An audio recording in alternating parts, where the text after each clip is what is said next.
I don't like to see 6, 7, 8,000 young people, mostly young people, for the most part soldiers, be killed.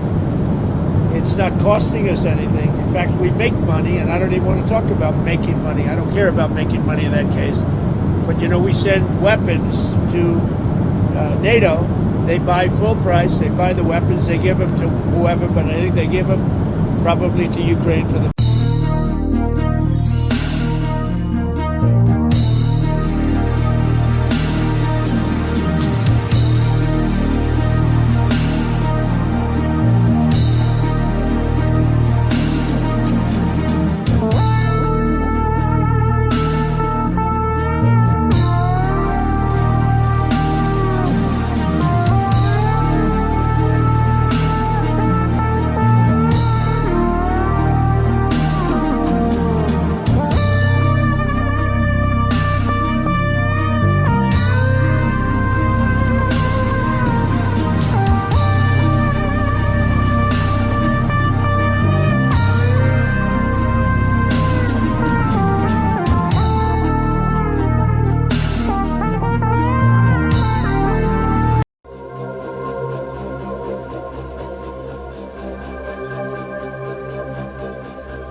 Well, hello, that's me again. Today is October 30th, 2025, and we have something to discuss, okay? Because we're living in the circus, okay? And what you see in the beginning is just, what traditional things of Russians allowing Ukrainians, and let's be frank about it. And those people, majority of them actually, who wanted to see Russian children living in the cellars, they kind of return favors and explain to Ukrainians and Ukraine and NATO what's going to happen if this thing continues. Now, I want to start obviously with this thing. Oh God, typical US media, melodramatic BS. But actually, if we go and take a look at the situation on the line of the combat contact, so suddenly we have NBC journalists arrived in Moscow and visited an exhibition of destroyed NATO equipment in Ukraine. And then they realized the scale of deliveries and the amount of American equipment in Ukraine and came to the conclusion the USA did not intend and does not intend to end this war. Yeah, so Mr. Keir Simmons from NBC, he was shown all those Abrams tanks, all those Bradleys, all kinds of the American equipment which have been delivered to the Nazi regime in Kiev, and then suddenly he has a epiphany. Not really. I mean, keep in mind, I do not deviate from my position, which I expressed long time ago, that average Western journal is a war criminal. It's a one-cell organism which basically works as the cog in this propaganda machine, Goebbelsonian in nature. And the only thing for this machine is to basically smear people with dirt and misreport is not the word. I mean, lie to pretty much anybody who is willing to listen, and there are many morons who still continue to rely on the legacy media in the United States who believe all this garbage. But here it is. Suddenly he is in Moscow, and oh my God! And here we have this situation that there are many people in the United States and in the West who still do not believe that what is happening in terms of Kupiansk and Krasnoarmeysk is not really, it's not Cauldron. Mr. Sirsky, a butcher, the guy is a moron who for basically 11 years was working to bring the whatever is left now of armed forces of Ukraine to the NATO standards. That means what? They cannot fight real war. And so he said, oh, there's no, envelopment. Everything is fine. Okay, well, let's take a look at at the maps, and then I'll explain why this NBC dude and all kinds of other media people are important in this basically context. And so if we go and take a look first at the tally for today, as you can see yourself, we're looking at, well, again, 1,500 a day, basically. That's what it is. One brigade is wiped off the battle order of battle for the armed forces of Ukraine and its NATO people, especially a lot of those, cartel types people from Latin America. They are cartels are interested of having those people have some experience of operating drones and pretending that they learn something by dying there. But sure, absolutely. But as you can see yourself, it's 1,500 a day. So we now go to our friends Marat Khairulin and Colonel Popov, we look attentively at what is happening on the other sectors. As you can see yourself, this is the southern sector of the Dnipropetrovsk. As you can see yourself, Russians are pretty much deep.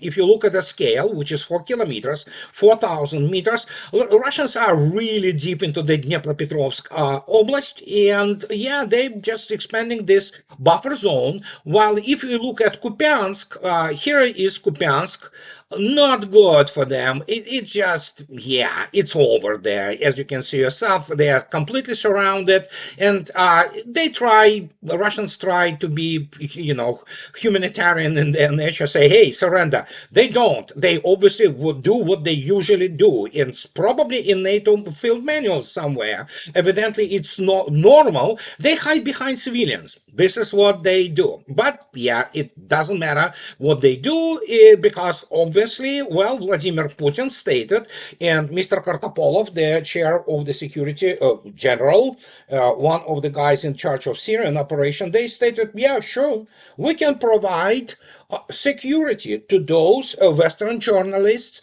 if they want to go to Kupiansk, if they want to go to Krasnoarmeysk, also known as Pakrovsk, and yeah, take a look at themselves what is going on there.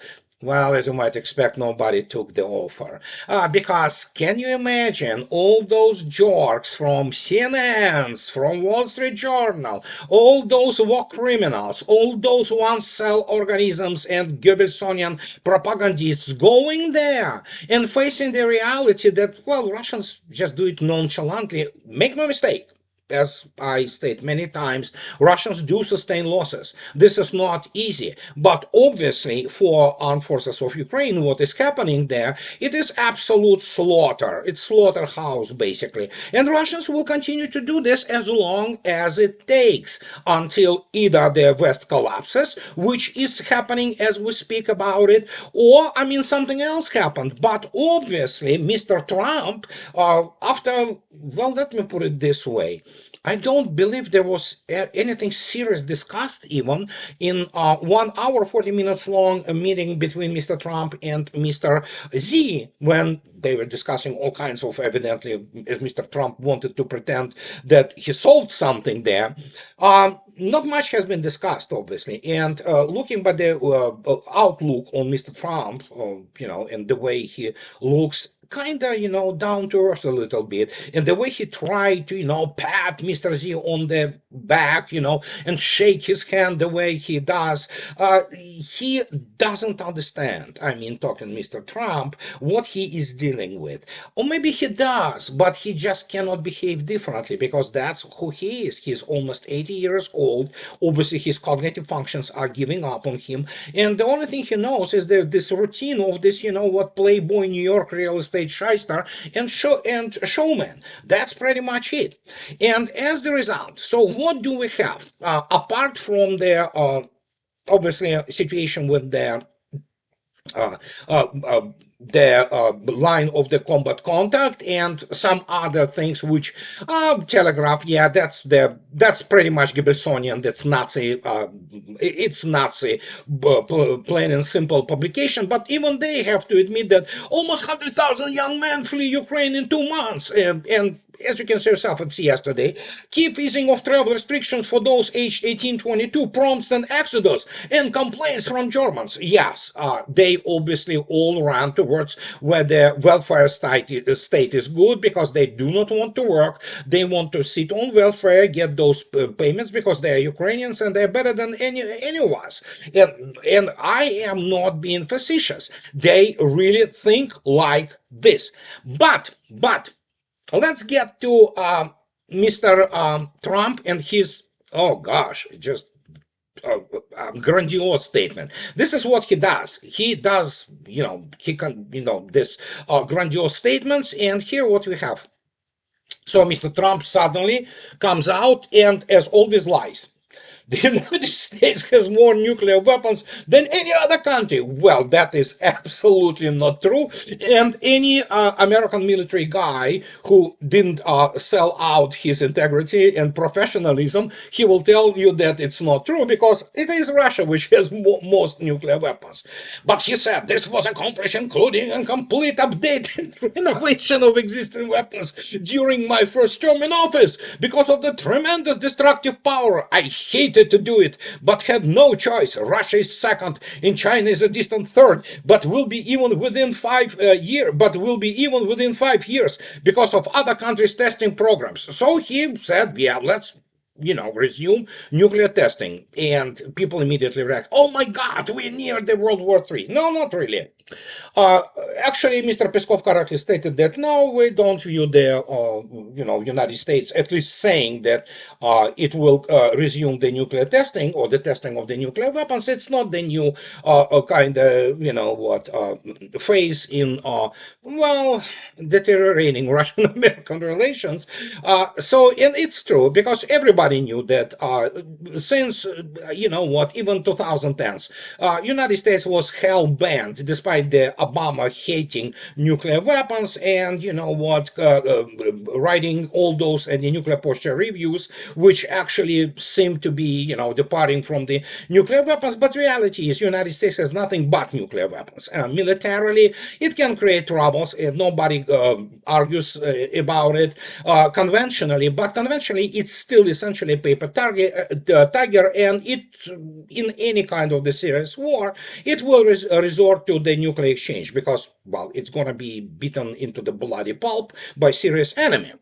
And so Trump basically expresses here the consensus of the number of people in his administration and in Washington D.C., including neocons who are morons, technologically very unsophisticated, and do not understand that even here, United States doesn't have much chances of resuming nuclear testing, and because of that, Peskov, representing obviously Kremlin's position, was pretty much nonchalant. Okay, they resume it, Russians will resume it, and that's it. Chinese will resume it. What's going to do it for the situation in the world? Not much, except for you have to control the actually contamination of the test sites and how you do it. But yeah, that's what it is. That's what Trump thinks. But again, what Trump thinks is not what reality is. And let's kind of go over a little bit of this Trump statements, especially about his update of the nuclear arsenal. So let's go. Let me remind you about the updates of the nuclear arsenal and how to. I don't know. If you look attentively at this, first. That's the update of nuclear arsenal. As you can see yourself, this is the 19th January last year.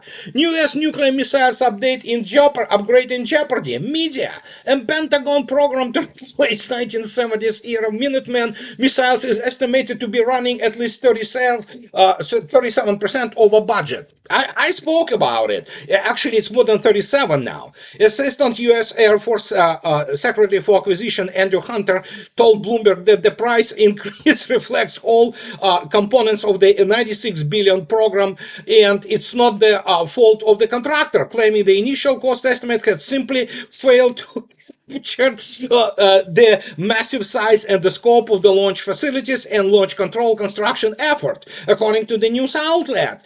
The funny thing, there's nothing funny about it, but still, the funny thing about once in a century project is that there is a lot that was not appreciated. It was like we are doing it for the first time, Hunter explained, adding that the cost increase would only noticeably affect Air Force spending as 2030 approaches.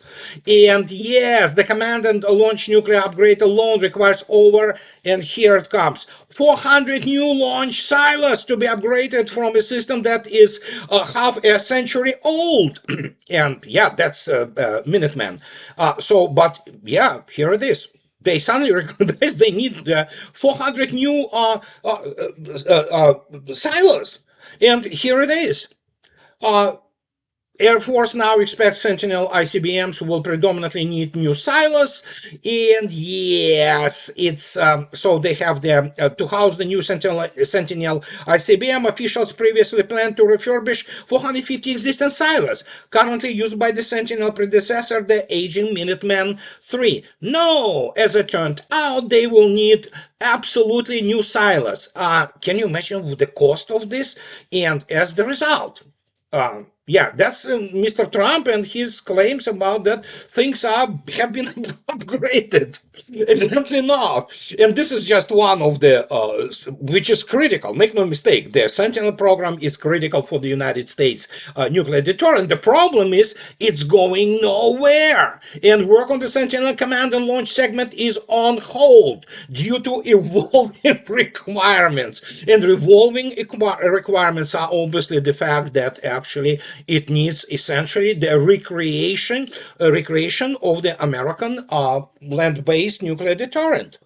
And United States inevitably drifts to the only place where it can afford for now its nuclear deterrent, which is the sea-based nuclear deterrent, which are of course very old now, aging 14 higher class strategic missile submarines, and the youngest of them being already 22 years. It still has some years to go, but the rest of them, they are just basically old, and they carry this Trident 2 D5 missile, which itself is now in the fourth decade. That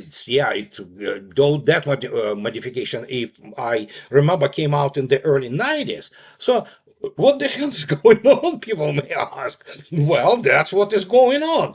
And yeah, we all heard about this wonderful story about the long-range hypersonic weapon being deployed just any minute now, for several years now. But as I already stated, in 2025, I'll wait a few years before it even gets into the IOC, initial operation capability, because hypersonic weapons, real hypersonic weapons, are hard, very hard.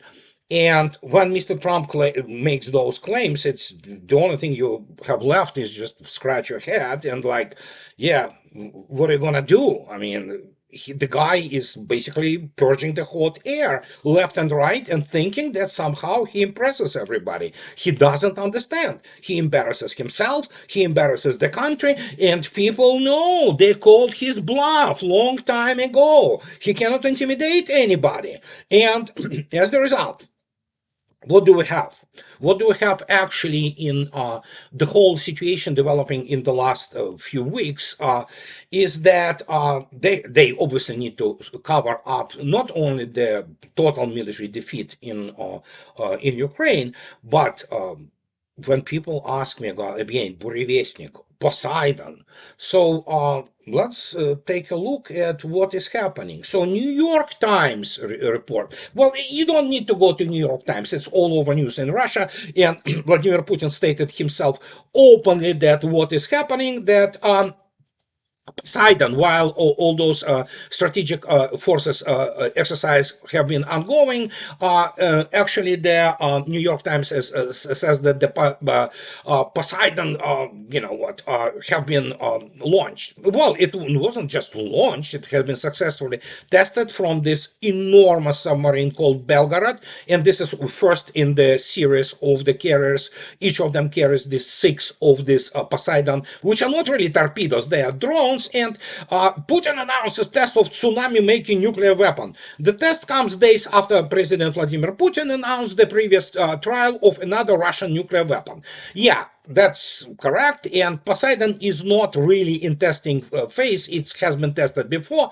And this is a terrifying weapon which can reach underwater speed of up to 150 miles per hour. Well, it's 110 knots or something like that, actually. And so yeah, you cannot intercept it. It can carry enormous amount of the conventional explosions and some nasty warhead, which yeah can create tsunami. Also with being very radioactive and contaminated. And yeah, you don't want to deal with this. And tsunami, they say, could be as high as some people say it's 1,000 feet, which is about 330 meters, or some others say it's more than 100 meters. In any case, it's a scary proposition. It's absolutely terrifying. I mean, perspective to what, wake up at one day and see now that wall of contaminated, radiated water approaching you. That is why I have a vested interest, really, in maintaining more or less stable relations between the United States and Russia. I actually, live on the West Coast, and believe me, that when that thing hits, I don't want to die with my family, obviously, and everything what is dear to me, including, those places I live in, which I love, in the United States. And so, what can I say? But here is the issue, and I will start from answering the question. There are all kinds of people who immediately came up when the Burevestnik successfully completed its 14,000 kilometer run, saying that, oh no, it's not supersonic, it's subsonic. Again, I repeat, and now I can actually support it, something with what the Supreme Commander of Russian Armed Forces and the President of Russia says, because, you know what, don't listen to me. I always base my statements onto something which I can verify, and I trust it. Vladimir Putin, can you go any further than that? Of course not. And so here it is. Transonic speed is essentially, I believe, it's the high subsonic speed approaching supersonic barrier. But Burevestnik is actually, if we go and listen to what Vladimir Putin stated yesterday while speaking with some press, here it is. And Vladimir Putin reveals details about Burevestnik. As you can see yourself, immediately the video which was prepared for this press is that the Burevestnik speed is up to 1,300 kilometers per hour. What is this? It's Mach 1.1. This is supersonic speed. It's low supersonic speed, but supersonic nonetheless. That means, yeah, that thing can fly supersonic. So it can obviously, because it's a smart missile, it can change, the method of flying, so to speak, and it can change its regimes. It can obviously go subsonic, it can go supersonic, what have you. And so here is what Vladimir Putin states, which tells us that we are in a new technological revolution, which is about the scale of the industrial revolution, and many people still cannot wrap their brains around what has happened. And so here it is. The ultra-miniaturized reactor can achieve full operation in a matter of minutes, the president stated. The president praised the engineers behind the achievement during a meeting with injured Russian soldiers at a military hospital. And he explains, the missile reactor is comparable in output with a reactor of a nuclear-propelled submarine, but smaller. Putin said, but the key thing is that where a regular reactor needs hours, days or weeks to go online, this one launches in minutes or seconds. It's a shocking revelation, really. Well, obviously, we have to keep in mind that nuclear-powered submarine reactor, first, it's a large thing, okay? Nuclear-powered submarines are not small vehicles. They are many thousand tons displacement things, and they have the whole compartments dedicated just to, maintain the nuclear reactor, house the nuclear reactor in their hulls. Is this miniature reactor, which is 1,000 times smaller, which in itself is just stunning, really. It's a technological revolution. Is as powerful as, for example, the nuclear reactor of the nuclear-powered submarine?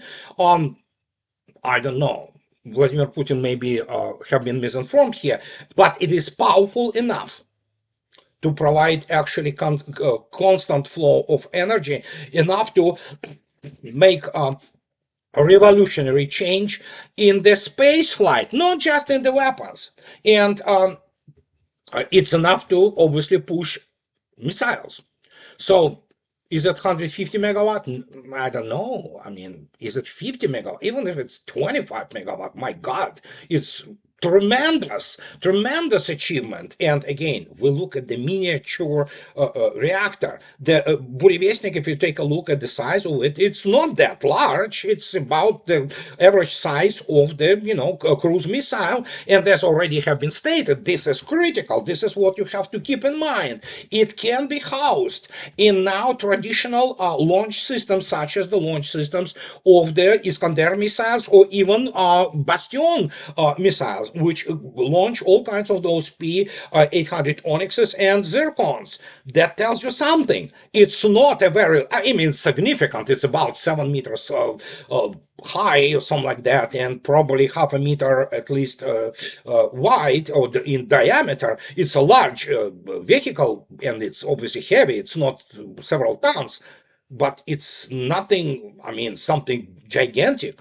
And here is the thing which tells you how coping is happening in the combined West, because obviously some people did get their brains wrap around the whole situation. And Asia Times, so Asia Times comes up with this, yeah, it's a coping, but look at this. They come up with this idiotic title, that a headline: Russian Burevestnik shatters U.S. homeland invulnerability myth.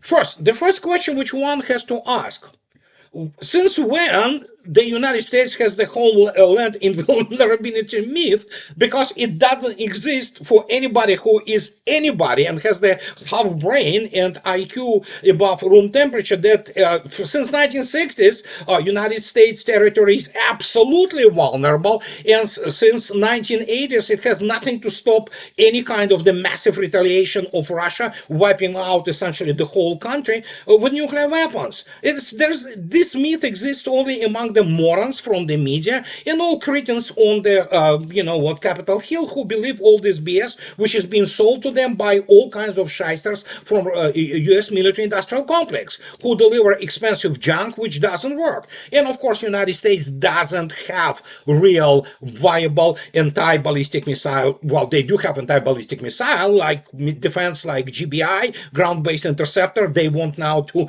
turn it in the next generation ground-based interceptor. It has about 30 of them, and even those, they cannot intercept any kind of the modern ballistic missile, let alone hypersonic missiles. And so Asia Times, oh yeah, so we know. So they talk about some writers and experts. Asia Times doesn't have experts, and West, so-called experts who talk about all these things which are happening in Russia, they are not experts, okay? So, but they say that Samuel Bennett and other writers mentioned the September 2021 Chatham House report. Chatham House report, you cannot even use it as a toilet paper. You will get, brain cancer anally. But yeah, these people still believe that they know something, and they talk about the strategic things and how Russians think strategically. Garbage. However, and they talk about now, look at this. Still, the technology behind Burevestnik may be grand in theory, but very challenging to implement on a practical scale. Really? It's already practically is flying and is now in serial production. Burevestnik might be derived from the Project Pluto, a US project from the 1950s focused on creating the supersonic low-altitude missile SLAM. Yes, let me put it this way. Anybody who is not complete moron and has a degree in, let's say, gender studies or whatever, they know that what Project Pluto was. It was leaking radiation all over the place. It was a gigantic gizmo, which everybody understood that, yeah, it's not practical. And it was, I mean, horrifying piece of garbage, which was completely closed, and rightly so. That thing was just absolutely ridiculous and was not really workable. Burevestnik is now in production, full production. It flies, and that's the whole thing. And then goes the space part of it, which, of course, suddenly you have the miniature nuclear reactors capable of delivering enough power, enough impulse to push large space vehicles to Mars and to the other planets of solar system. Yes, and what can I say? Many people cannot live with it. They cannot resign themselves that it's a technological revolution, and we will, in the coming days, coming weeks, or maybe months, uh, get new information about the situation with Burevestnik, and the only thing which I can say is this. Dmitry Medvedev, responding to this imbecile from Belgium who promised Russia to be flattened, wiped out, if it ever, tries to do something with Belgians, okay. So he says, congratulations to all Russia friends, and especially the imbecile Belgian Minister of Defense, on the successful test of the Poseidon nuclear-powered underwater drone. Unlike the Burevestnik, the Poseidon can be considered a true doomsday weapon. We already discussed Poseidon, but yeah, the Belgian Minister of Defense, he's an idiot, as most of those people in European governments are, and so they don't understand what they're dealing with, and that is why Mr. Medvedev, who probably will be next president, can you imagine how he will be talking to the Western people if he needs to talk to them? So yeah, it's Belgium. Why would Russians need to flatten Belgium? I have no idea. I mean, these morons, they already committed cultural suicide. They will be overrun. They will be beaten into accepting Sharia. And yeah, their country is becoming the crap hole. Did you see Brussels recently? Yeah. So what can I say? So in conclusion, if we talk about Burevestnik again, let me give you a definition. This is people say that it is some kind of the, verbal linguistic programming. It is. I mean, when you study military science, when you study any kind of serious science, you need to have a very strict definitions, which are full definitions and which allow you to create your abstract picture in your brain to actually refer to it constantly. And definitions are critical. And so, when we talk about Burevestnik again, I mentioned that what is called threatened or threatening period, угрожаемый period. That's the official Russian, operational and strategic definition, which is used in all kinds of the documents, be them from tactical to operational to strategic manuals. So here's the definition as given by this is definition of Russian Defense Ministry, which was presented by Dmitry Rogozin 10 years ago in his famous War and Peace Terminology book. And yeah, we can use this definition and listen attentively, read attentively what it says. It says, look at this. Угрожаемый период or threatened or threatening period. Listen to, read attentively what it is. The threatened period is a period of gradual or sudden aggravation of the situation, as a rule, immediately preceding the outbreak of war. It is characterized by extreme tension in relations between the opposing states. It can be long in time. It is used both sides to complete military preparations, build up the strengths and combat readiness of the armed forces, deploy them, and transfer the economy to martial law. Characteristic features of the threatened period are also the uncertainty of the situation, mutual systematic maneuvers of the parties, and the sharp intensification of all kinds of disinformation measures. Why it is underlined by the red by me?